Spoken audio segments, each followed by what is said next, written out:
going back to the same example that I was using for the students, you can just inform the AI that this is my life journey, this is my history, this is where I come from, this is my background, and these are some of the options that I'm looking at. What are your thoughts? And in order for a human to understand it, it will take hours and hours of sort of getting to know you. But with a super intelligent being, it can actually look at your journey, and it can actually start to give you very intelligent answers that, maybe you should try this, maybe you should try that. And then the next step is, we can even get this kind of advice from other human beings, but then we get stuck on, okay, what is my next step? How do I get there? So again, AI can help you, and you can start to brainstorm with AI and say, okay, what is my first step? What could be my next step? What is the easiest one thing I can do to move forward in that direction? Hello and welcome to another episode of Better Business, Better Life. Today I am joined by a fabulous Canadian guest. His name is Manuj Aggarwal. That's spelled it the right way, is I hope? Yeah, absolutely. Yeah? Absolutely. Oh, great. Thank Yeah. thank you so much for having me. Excited to be here. Yeah, no, I'm really looking forward to talking today. For those of you who don't know who Manuj is actually a global leader in AI. His little tagline is backed by science and AI. And he was just sharing with me his story just before he came on the podcast. And it's a really interesting one because he's originally from India. He's now living in Canada. And at 15 years old, he was working in a factory. So I'm going to hand the floor over to Manuj now. You can tell us a little bit about your story and how you got to being where you are now. Sure. Yeah. Yeah. I grew up in a very small town in India, and India was obviously a developing country back then, 30 years ago, and it still is in many respects. And in that time, in a small town, there was not many opportunities for higher education, for employment, and things like that. So I started working in a factory, and I was making $2 a day. I was working 6 days a week, 12 hours a day, and it was really hard work, really hard life, and I wanted to do something better with my life. Obviously, I didn't know what it could be and where to go, who to talk to. And one fine day, I was sitting at lunch hour going through some business magazines, and I saw I read these stories of these tycoons who had made a lot of progress in their life, and they have changed their destiny and destiny around people around them by building their empire. So I thought to myself, what is different about them? What do they have that I don't have? And anyway, I mean, that inspiration triggered something in me. Even at that point, I didn't know exactly what I was going to do, but from that point onwards, I started looking for my superpower, or my what I could do with my life. And I found myself in a computer programming course 2 years later, and I just fell in love with computers and technology, and I knew that's exactly what I was going to do. And then after programming, I learned programming. I got a job in India. After that, I moved to Canada, and that was the dot-com boom time around 1998, 99. And I got a job very quickly, and I stayed there for a couple of years, and I made a pretty good progress in that job. But then dot-com bust happened, and I lost that job. And then I lost another job because of September 11th, another job because of Gulf War. So I kept losing my job, and I realized that I shouldn't really look for job security, irrespective of whether I'm in India or Canada. So then I started my consulting company back in 2001, and I started working with a lot of startups, helping them build their technology, build technology products, um, and bring them to market. And then I also got uh, and I also got the opportunity to work with large corporations like Microsoft and IBM and Pearson Education. And for these corporations, I built global systems. So Microsoft, we built a system for them to handle enterprise clients all over the world, and that system was processing about 30-40 billion dollars worth of transactions every year. For Pearson Education, we built an educational platform for students, and that was producing about $400 million annually. And so I got to see how small companies grow large, and then how large corporations, they keep dominating the market. And as I was going through all this, I had a lot of challenges with my relationships at home, with my parents, with my spouse. And so I was having professional success in my career, but struggling at home. And then I had my firstborn child around 2010, and he won't connect with me, and that led me into depression and suicidal thoughts. And Oh. I wanted to really fix myself, because I knew if I give in, it'll be not good for myself or my family. So I went into meditation, spirituality, and I understood how the mind works, how human psychology works, neuroscience behind it. So as I was learning about this whole concept about the mind, I also was getting heavily into artificial intelligence, building systems for various clients. And so I finally realized that our mind and artificial intelligence is basically a continuum of the same thing. Our mind impacts AI, and AI impacts our mind. And so with that realization, I started to see, okay, I was able to fix myself, my mind, come out of suicidal thinking, and actually grow massively in my career, in my thinking. And how can I do that for other people? So when I talk to other people about meditation and things like that, generally I get the answer, oh, I have no time for that. And then I started thinking, okay, if you don't have time for that, maybe that's the reason why you should meditate. But if you don't want to do that, maybe I can use technology like AI to help people experience some of that meditative state. So that's sort of my passion. But also Oh. this has huge implications in business, in building a culture inside the company, in attracting the right clients, in making the clients more loyal to the brand. So all of these things can be done through artificial intelligence, because of how it impacts our mind, and vice versa. So that is sort of the story, the journey I took from where I was, and from where I am today. It's interesting because I usually ask people what they're most proud of, but I mean, listening to your story, obviously you've been, right the way down to the bottom of the pit, if you like, and managed to Mhm. raise yourself up, which I think is pretty inspirational. So thank you for sharing that. What are you most proud of professionally? I think the most I'm proud of the fact that my technology, the work that I have done, it has impacted over 10 million lives. I And saw that. yeah, so it has impacted them in a way that they are able to experience life pain free. So we built some technology that helped with joint pains, and now people using that technology can do their job without experiencing pain. We built technology to educate kids in such a way that they can get, learn from anywhere.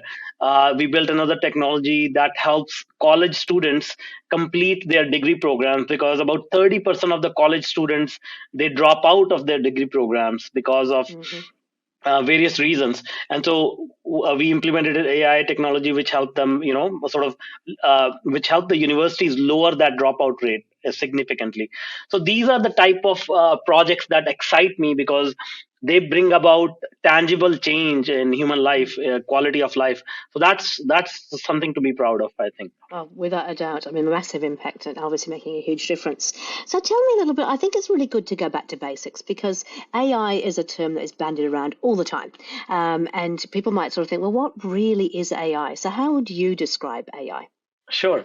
Well, AI, as I said, is basically an extension of our mind. So when we think about our mind, it's a pattern recognition machine. So we recognize patterns in life, and then we adopt them. So I'll give Hmm. you a quick example. So let's say a kid touches a hot stove. They will realize that it feels hot and it hurts, and I don't want to do that again.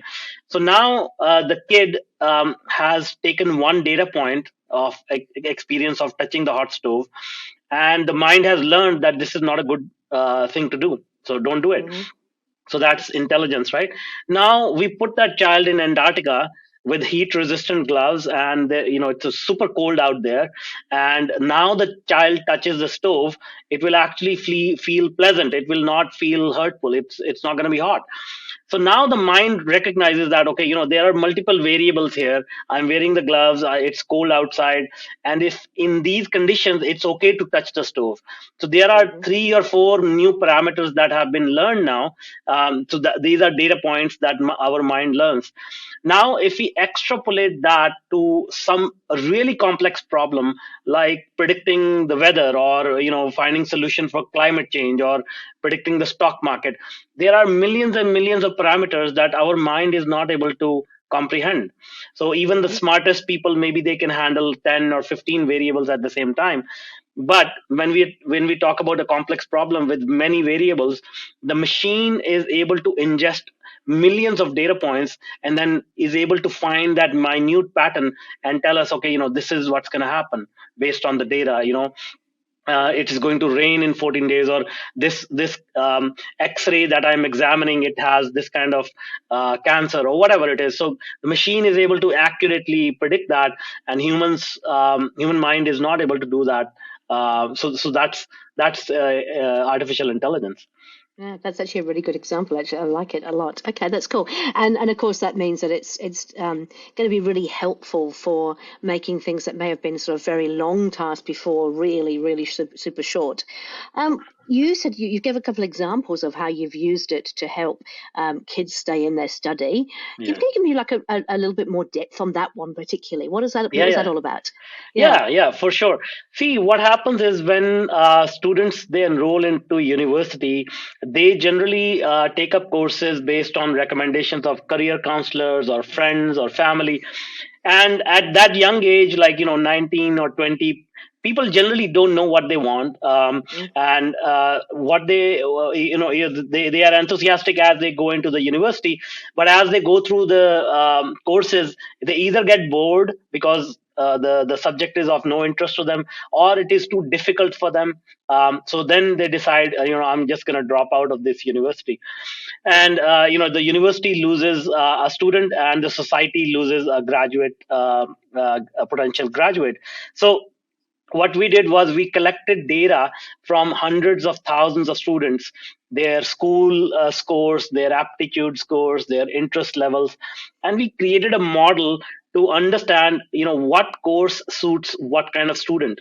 and mm, uh, and now we know, as a student is trying to register into the university, we can look at their historical data, and we can say, okay, based on your data, our model is telling us that you should take these courses. So we almost recommend courses to them, just like Netflix recommends shows to mm. us, right?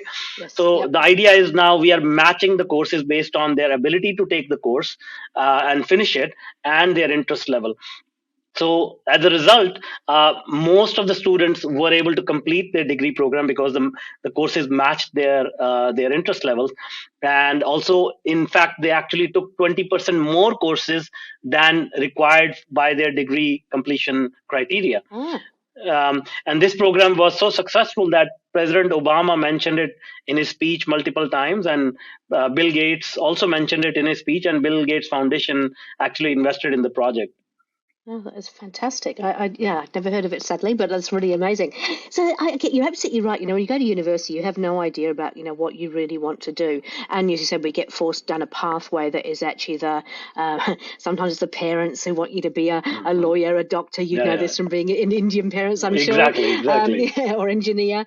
For mine, it was, you should go and do a science degree, even though I love people and I love languages. They said, no, you should go and do Hmm. science. Hmm. Science is a great Yeah, thing yeah, to do. yeah, yeah. Um, I find in later on in life, a lot of people actually kind of struggle with, what should I be doing and why should I be doing it? And I always say to people, do the stuff that you really love and you're really good at, and let go of the stuff that you're not so great at. But some people struggle with that. Do you see AI playing a part in actually helping people find their why?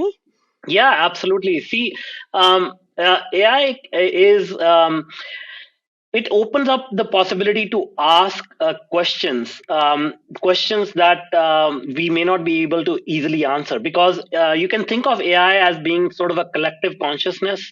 of the human race, or Hmm. you can say a super intelligent being who has read all the books that are out there, and you can go and ask any question and say, okay, this is my history. It's going back to the same example that I was using for the students. You Yeah. can just tell inform the AI that this is my life journey, this is my history, this is where I come from, this is my background, and these are some of the options that I'm looking at. What are your thoughts? And in order for a human to understand it, it will take hours and hours of sort of getting to know you. But with a super intelligent being, it can actually look at your journey, and it can actually start to give you very intelligent answers that, maybe you should try this, maybe you should try that. And then the next step is, we can even get this kind of advice from other human beings, but then we get stuck on, okay, what is my next step? How do I get there? So again, AI can help you, and you can start to brainstorm with AI and say, okay, what is my first step? What could be my next step? Hmm. What is the easiest one thing I can do to move forward in that direction? So all of these things are accessible and easy now with AI. And of course, we are at a very beginning of what AI could be. Hmm. So in 5 years time, in 10 years time, you can think of AI being a highly personalized AI, which is almost like your therapist, who knows you so well and is accompanying you all the time, and it can actually tell you, you should eat this today if you want to be healthy, you should think about this career move or whatever. So Yeah. that's the realm we are going into now. Yeah, no, I actually heard some examples of that when I was doing a panel discussion the other day about a person who was training to do a cycle race and using AI to actually really like make the training program up to date to that minute, as Yeah, opposed to yeah, in the past you might go to a trainer who would give you a program for 6 weeks, yeah, and yeah, then you yeah, stuck at it, and at the end of 6 weeks you then change it. Now they're able to make real time kind of yeah, adjustments yeah, based on what's going into your mouth, what exercise you've yeah, done, yeah, how well you've slept. Tell yeah, me a little yeah. bit about the meditation part of things, because you said it can help with meditation, and it's something that I wouldn't say I don't have the time to do. It's something I've struggled to do because my mind is always like working at a million miles an hour. Yeah, yeah, How yeah, yeah. does AI help with that? See, first of all, I'll spend 1 minute on meditation. See, Yeah. meditation is not about getting rid of your thoughts. Meditation is about observing your thoughts. So our mind is Okay. basically a conscious mind and subconscious mind. Uh, Everything that happens in our life is generally controlled by our subconscious mind. So I will say 90% of our life is controlled by our subconscious mind, and only 10% is conscious. So generally, we don't know why subconscious mind is doing something. It's generally because of no emotional responses that we experience based on our childhood, based on our past background, and all that. Hmm. And when you meditate, you basically are observing your thoughts, and now you are separating. Through that act, you are separating your conscious mind and subconscious mind. You can start to observe it. Now, how can AI help you? Is, Mm. let's say, you have a certain vision for your life. So let's say you want to become a very successful entrepreneur, and that vision is very blurry. Like, if I just say I want to become a successful entrepreneur, I don't exactly know what it means. Like, how will that be?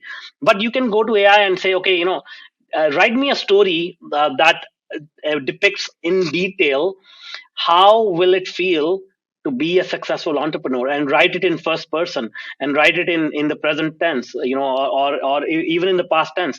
And you can start to say, I have 250 employees, and my business is thriving. And it can give you like very very fine detail. I'm driving a car worth $100,000. It's got red color. I was driving down the street, blah blah blah, whatever. Now, our conscious mind and even our subconscious mind is not imaginative enough to put in all the details and really understand that as the truth. But if you ask AI to write a very detailed story, and now you start to read it out loud to Mm. yourself, it will actually make you experience the same meditative effect, because now you are really visualizing your future in great detail. And when you start to do that over and over again, and the listeners can try it actually, and let me know in 7 days how it feels, because within 7 days you will start to feel something in your mind. You will start to feel an upliftment. You'll start to feel some meditative effect. And I will not be surprised if some of the things that you have read in that story, they actually start to manifest. Yeah, no, that's absolutely true. And I think this is really important. I know that there was a time when The Secret came out and people kind of went, oh, we can make anything happen. But they sort of went down the track of, okay, I'm just going to wish there was $1 million in my bank account and that's going to happen. I think it is the level of detail and being able to be really focused that your subconscious can deliver what you're Mhm. trying to get to is really Yeah, important. So it's not a miracle. It's just actually if we're really clear about where we're headed and yeah, yeah, crystal clear, laser sharp focused, then yeah, the world can start to deliver on what we want. yeah. Fascinating.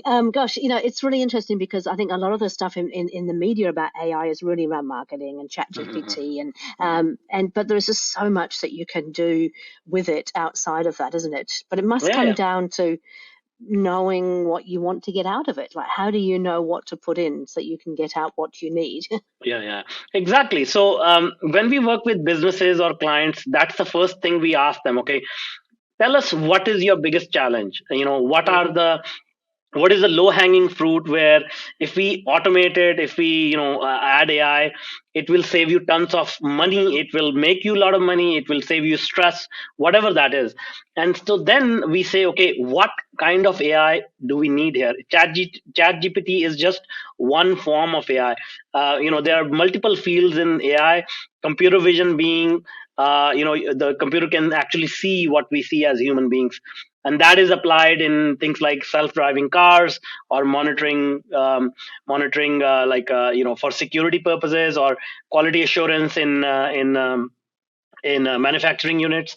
So we actually use computer vision in a project where we created 3D models of human feet using computer vision, and which helped. The 3D model actually helped us create a 3D printed orthotic device, which helped with joint pains, right? So there Mentioned are that in the beginning. I wondered about the mm, joint pain thing. Okay, that's how yeah, you did it. yeah, yeah, Awesome. Yeah. yeah. The underlying fact that we need to realize is that data is the raw ingredient for any type of AI or data analytics, right? So hmm once you have a decent amount of data, then these algorithms can really figure out what is going on. It can inform you, and you can, start to make adjustments in your business, in your life, whatever that is. So yeah, I mean, uh, uh, the misconception that people have is that ChatGPT is AI. Yes, that is a form of AI, but there are other forms of AI, and you can mix and match together to come up with a very compelling solution. It was really interesting. One of the panelists the other day actually talked about the fact that they built robots to go and pick fruit off of trees because they were having challenges around getting people I think, in from Mexico into America to Mm. do this work or whatever it was. And so they actually developed, technology that not only looks at the fruit, sees if it's ripe, can actually then pick it off the tree, put it in just like a human would do. Yeah, That's yeah. still AI. It's just a Hmm. different form of AI. Yeah. Exactly, exactly. Yeah, yeah.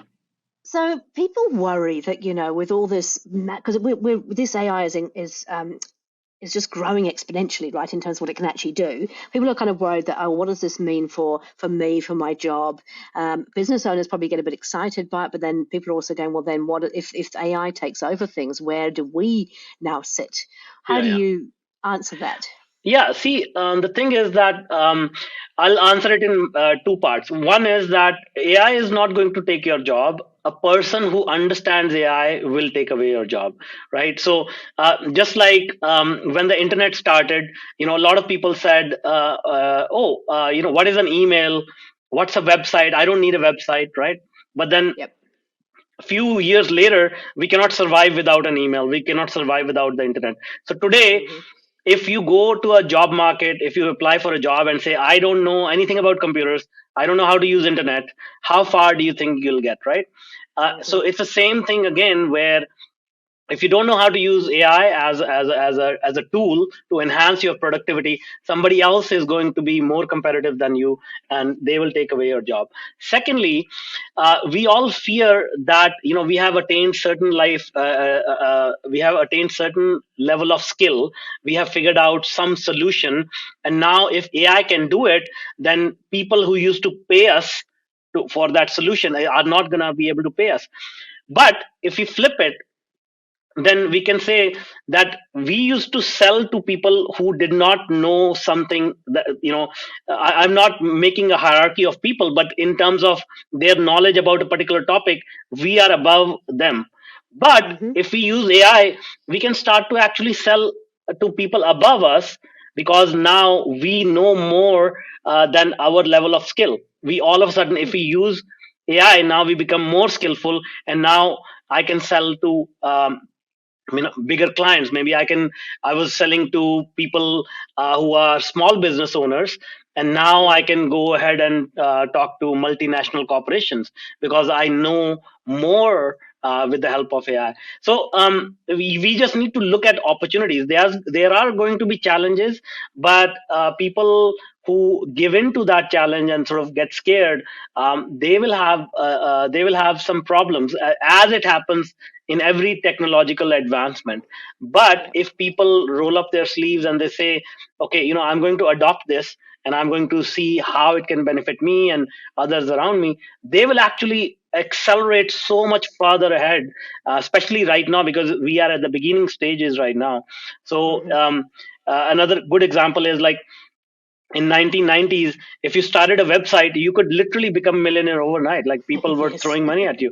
Yeah. Jeff Bezos started a website, Amazon, in 1997, and he became the richest person on the planet, taking over Walmart, which has been around for 100 years, right? So that's the impact of technology. So I hope people can get some insight from this and actually jump in and start embracing it, taking baby steps. But it is not something that is harmful. It is actually that will help us find a lot of solutions to big problems. Much more quickly, which is the important thing. Okay, that's great. What about though? So that they're going to be, we've all seen the movies like AI, where the Mm. robots start to get cleverer than the humans, and they start to want to take over the world, or they Yeah. make decisions that maybe we don't think are the right decisions because they've done it based on a whole bunch of fact, and we do Mm. it based on intuition or emotions. Yeah, yeah, Um, yeah. will that day come? Do you think, or is it going to be? How's it going to play out?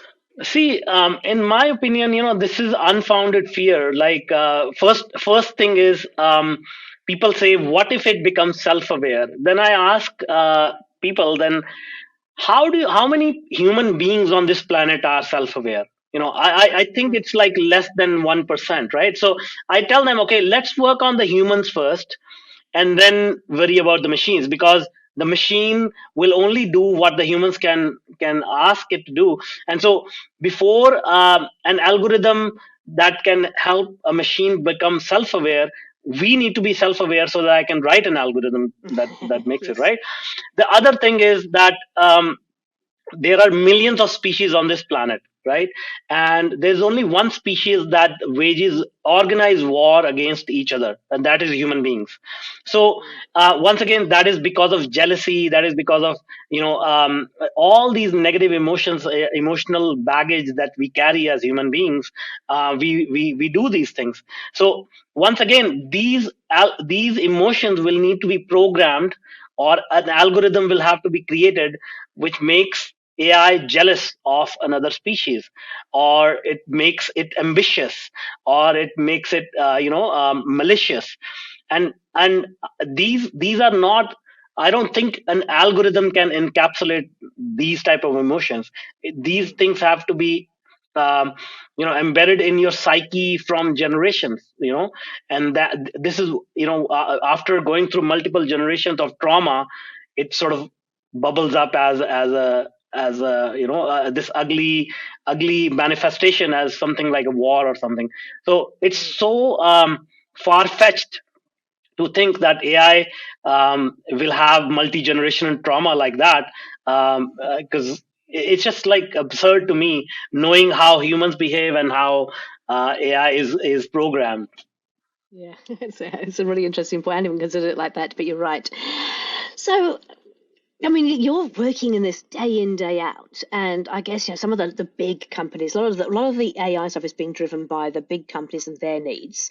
But how can a smaller, small to mid-sized company start thinking about where AI can add value to their business? So as I said, that's a great question. As I said, it's always, every business has challenges. Every business every day has challenges. So I ask the business owner, let's list down the biggest challenges that you have.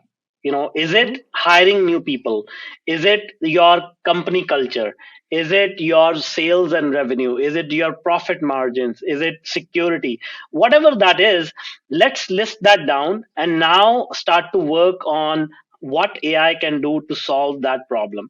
It's always good to start backwards rather than saying, okay, where can I fit AI and make my company, sort of have this buzzword, oh, we are using AI. Yeah. That doesn't work. So if you focus on a problem, let's say, you want to build culture within your company, and it's a negative culture, toxic culture. Now AI can start to help you by communicating better within your company, understanding people's sentiment, understanding what people are feeling inside, and why this toxic culture is being created.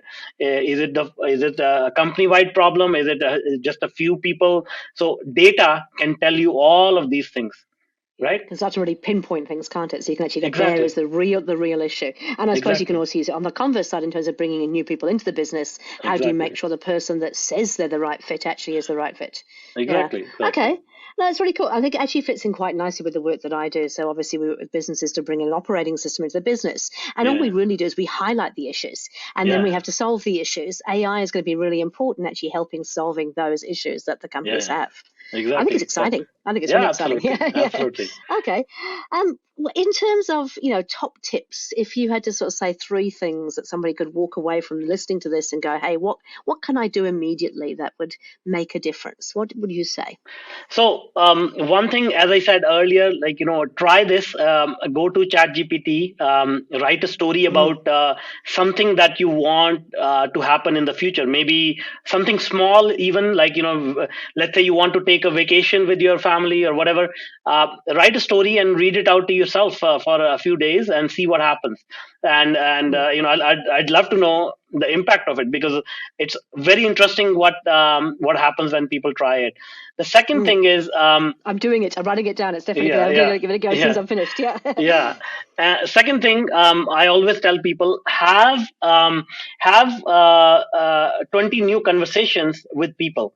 So whether that's inside your company, outside your company, because the more conversations you have, the more insights you will get about your life, about your business. And this has nothing to do with AI, by the way. So this is just Mhm. straight business, Business and sense. the human connection.